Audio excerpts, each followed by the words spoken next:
Kyle. It's a beautiful day in the neighborhood, a beautiful day for a neighbor. Won't you be mine? Could you be mine? It's a neighborly day in this beauty wood, a neighborly day for a beauty.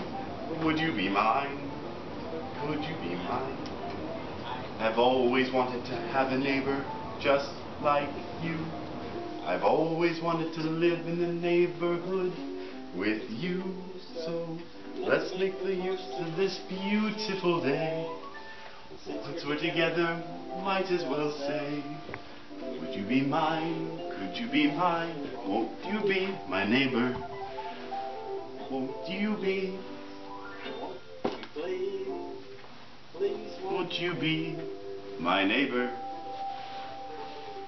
Good afternoon. Today we will be talking about the Lutheran Church music and sacred Catholic music of the 17th century. Special guests include Kyle Bell, Kevin Smith, Ross Thomason, and Jim the Monkey. Oh, well hello there. I know what you're wondering. Why am I reading this Lutheran hymnal book? Well, I was reading through the hymn, "My soul now magnifies the Lord," and it made me curious, where did this hymn tune come from? So I looked at the bottom and it says, "Ich heb mein Augen sehnlich auf," written by Heinrich Schütz. And it got me wondering, who is this man, Heinrich Schütz? Heinrich Schütz was a Lutheran musician born in 1585. He was originally a singer and went to study composition under Giovanni Gabrieli. His first work was a 5-part Italian madrigal. Throughout his lifetime, he also wrote German polychoral psalms, Latin motets, sacred symphonies, funeral music, small sacred concertos. By the end of the 17th century, the Lutheran Church was full of Schütz music. Because Heinrich Schütz studied in Italy under the direction of Gabrieli, he was known for mixing the Italian style with the German style of music. He was well known for his text painting, in which the music reflected his interpretation of what the text meant. He also wrote the Kleine Geistliche Concerta, or the Small Sacred Concerto, in 1636, which was directly affected by the 30 Years' War. Music has not only gone into a great decline, but in many places has been altogether destroyed by the still continuing course of the war in our beloved German homeland. It is clear to many eyes, along with the general ruinous conditions and deep-seated unrest which unhappy war is wont to bring with it.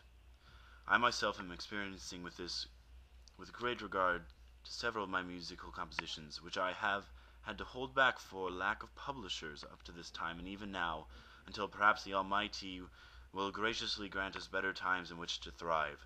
But meanwhile, so that my God-given talent in this noble art does not remain totally idle, but can create some sort of offering, I have composed a few small concerted pieces, and have now published them as a foretaste, as it were, of my musical work in God's honor.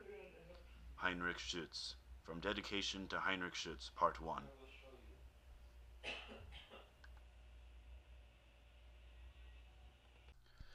The 30 Years' War began as a result of the conflict between the Catholics and the Protestants, but ended up becoming a war all throughout Europe. This directly resulted in a decline in musicians, and Heinrich Schütz responded to this by writing small sacred concertos, which were motets for 1 to 5 solo voices with continuo.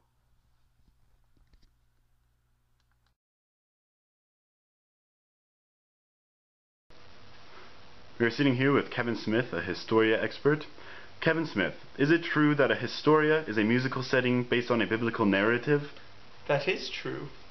Is it also true that in the Historia, those 7 last words of Christ by Schütz, the narration is represented by a chorus with continual, or a solo recitative, while Jesus' words are free, expressive monody, accompanied by strings and continuo?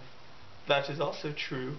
And is it true that a passion, a musical depiction of the story of Jesus' crucifixion, is the most common type of passion, and that the most common type of Historia, and that 3 were written in 1666? True and true. And finally, what can you tell me about Buxtehude? Why, he played organ, of course. Buxtehude lived from 1637 to 1707 and was a well-known organist and composer.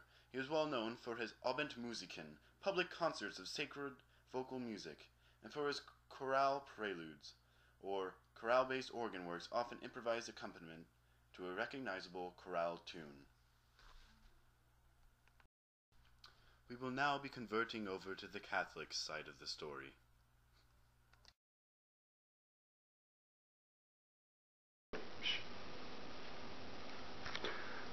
We are sitting here with Ross Thomason, sacred concerto expert. Ross Thomason, is it true that sacred concertos were a result of the theatrical influence on Catholic church music? Yes. Yes, it is. Is it also true that the sacred concertos use basso continuo, the concerto medium, and operatic styles? Yes. Yes, indeed. And is it true that some composers, such as Monteverdi, mix the old contrapuntal style, or stile antico, with modern style, or stile moderno? It absolutely is true. Yes. And is it true that these polyphonal styles were quite popular in Catholic sacred music? Yes. And how do you feel about that? Yes. The large, wealthier churches, such as St. Mark's in Venice, were able to support large-scale sacred concertos. Giovanni Gabrieli, who we remember as being involved in Henry Schutz's composition studies, wrote these large-scale sacred concertos for St. Mark's. His most famous is In Excelsis, written for 4 voices, 4-part chorus, 6-part instrumental ensemble, and organ. Smaller churches could not support the large-scale sacred concertos, which resulted in them making use of the small sacred concertos, in which one or more soloists, accompanied by organ, continuo, and often by 1 or 2 violins, was used. Ludovico Viadana and Alessandro Grandi were important figures in composition of small sacred concertos.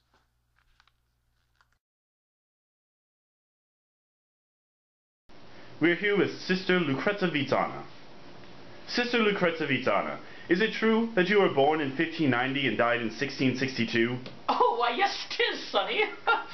And is it also true that you were musically trained by your aunt and the music master of Santa Cristina della Fondazza in Bologna? Yes, the music master in Bologna. And is it true that you wrote 20 motets for 1 or 2 soprano voices with basso continuo? Why, yes, I did. And is it true that even though there were restrictions on music in convents, you stuck it to the man and positively impacted Catholic church music with your theatrical modesty, vocal ornamentation, and dissonances? I stuck it to the man like Jesus did to Jesus.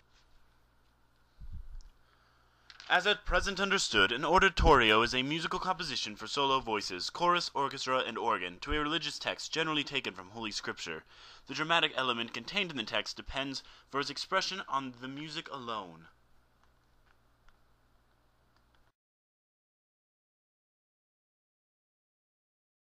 Jim the Monkey, please tell us about oratorios.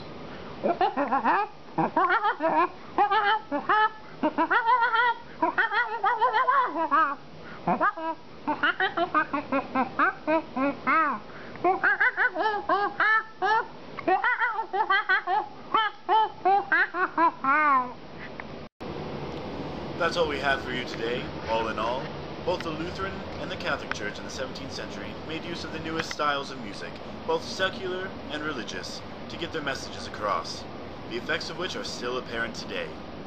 Arrivederci, gute Nacht, and good night.